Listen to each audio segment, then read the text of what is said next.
important, c'est effectivement l'avenir du nucléaire.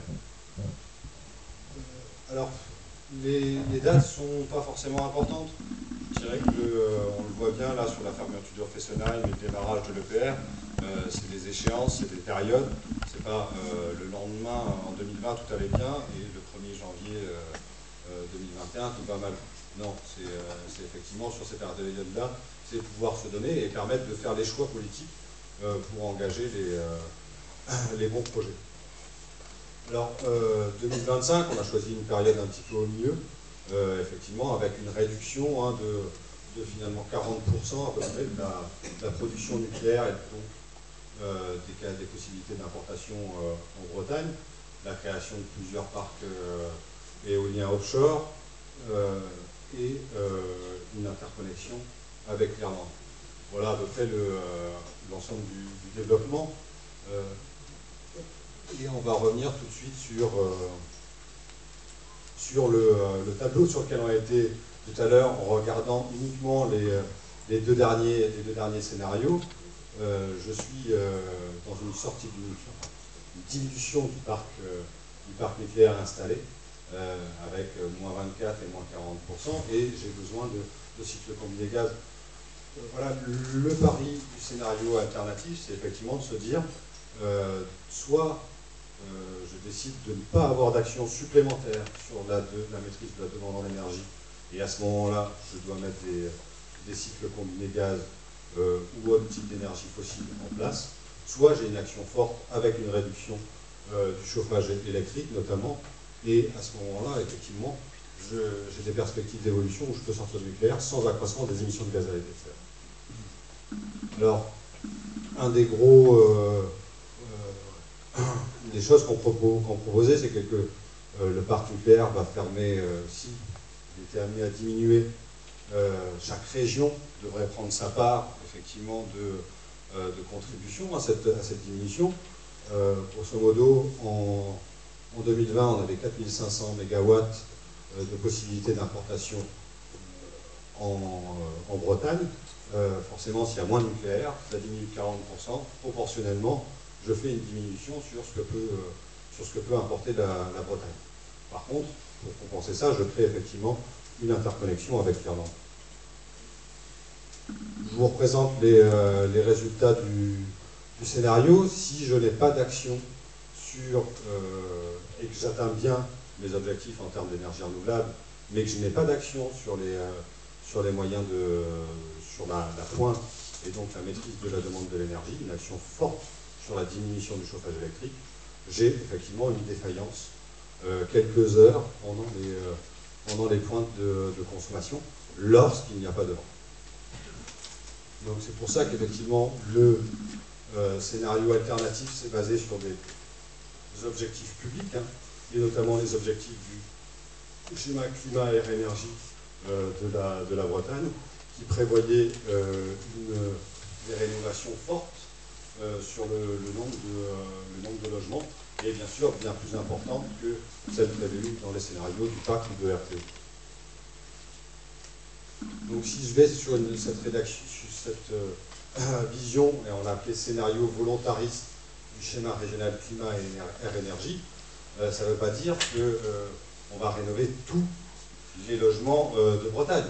Non, comme vous le voyez, à chaque fois ce qui passe en plus clair, c'est la partie des logements qui vont être selon le type de chauffage, et il va bien falloir agir sur tous les types de chauffage pour réduire les émissions de gaz à effet de serre, mais effectivement j'ai une action forte, et ce que l'on souhaite effectivement c'est des rénovations complètes, pas des semi-rénovations sur les logements. Donc voilà, c'est ce que je vous disais, effectivement, ce que l'on souhaite, et on s'inscrit dans les scénarios négawatts ou ceux de l'ADEME, c'est-à-dire c'est des rénovations lourdes où je change le moyen de chauffage, et dans le cas présent, si c'est des chauffages électriques à effet Joule, ils sont totalement remplacés. Ça ne veut pas dire que je n'ai plus de chauffage électrique, puisque bien sûr, dans ces scénarios, pompes à chaleur sous certaines conditions sont aussi acceptées. j'accélère un petit peu. Voilà la courbe de diminution, de toute façon, voilà, sans surprise, et c'est des chiffres qu'on n'a pas à réactualiser finalement. Si on veut sortir du nucléaire sans augmenter la contribution au réchauffement climatique, je diminue mes chauffages électriques. J'en profite et je veux vraiment le caser, que c'est très important de voir, et c'est quelque chose qui est pas assez dit peut-être, qu'en Bretagne, le moyen de chauffage qui émet le plus de gaz à effet de serre, c'est le chauffage électrique à effet joule. C'est quelque chose qui a été prouvé par les documents de la commission de la conférence électrique bretonne. C'est des choses aussi qui sont prouvées dans le rapport sur le scénario électrique alternatif, et c'est quelque chose d'important à avoir en tête. C'est pas parce que c'est de l'électrique que ça n'est pas de gaz à effet de serre.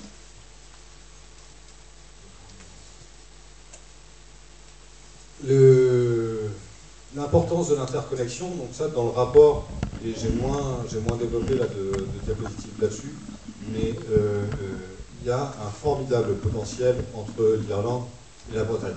Alors, la première chose, c'est que l'Irlande est quand même beaucoup moins électrifiée au niveau du chauffage que la Bretagne, et du coup maîtrise beaucoup mieux ses points de consommation, et surtout comme la Bretagne a un formidable gisement d'énergie renouvelable, des perspectives très élevées, et aussi des cycles combinés gaz.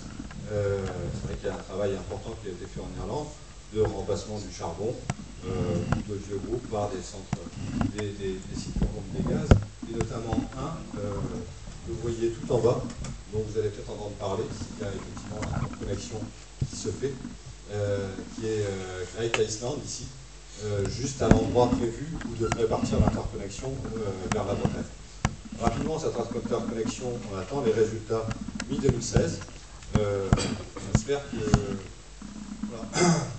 que effectivement, ce sera un projet qui pourra se faire, mais il y aura la confirmation de ce projet uniquement mi-2016. Pour l'instant, en tout cas, c'est un projet qui est soutenu pleinement, tant financièrement que pour son apport pour les deux régions par l'Union européenne. Donc une fois qu'on a effectivement interconnecté les deux régions et qu'on a remis en place qu'on a atteint nos objectifs en termes de développement des énergies renouvelables, juste la Bretagne, effectivement, peut se passer d'un nouveau moyen de production conventionnelle installée sur son territoire. Par contre, effectivement, mais ce qui est, je dirais, le cas dans beaucoup de scénarios, pendant quelques petites heures par an, lors des journées froides, sans vent, sans soleil, qui arrive une fois de temps en temps, il y a besoin de sécuriser le réseau électrique, et du coup, dans ce scénario-là, on est bien d'accord que les taxes de Dirinon et Grenellis sont maintenues. Voilà, je passe rapidement parce que c'est juste effectivement pour vous remontrer quelques éléments du scénario, mais dès que le vent souffle, là on est par exemple toujours dans une journée d'hiver moyenne, le vent souffle, effectivement j'ai la possibilité de parer aux besoins de consommation, quel que soit finalement, enfin sans avoir recours aux énergies fossiles, dès que le vent est moyen. Quand on passe en été, que l'ensoleillement est plus important et le vent moyen, encore une fois, pareil, pas besoin de recours aux énergies fossiles. Dès que le vent souffle,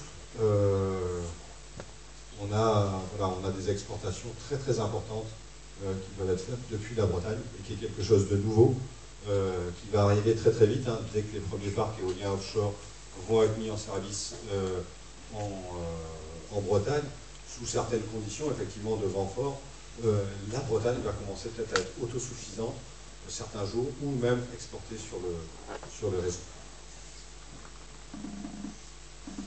Voilà, c'est vrai que j'ai remis ça en page de conclusion pour dans les échanges qu'on va pouvoir avoir, qui est quand on met la carte de l'Irlande, parce que c'est effectivement un élément clé.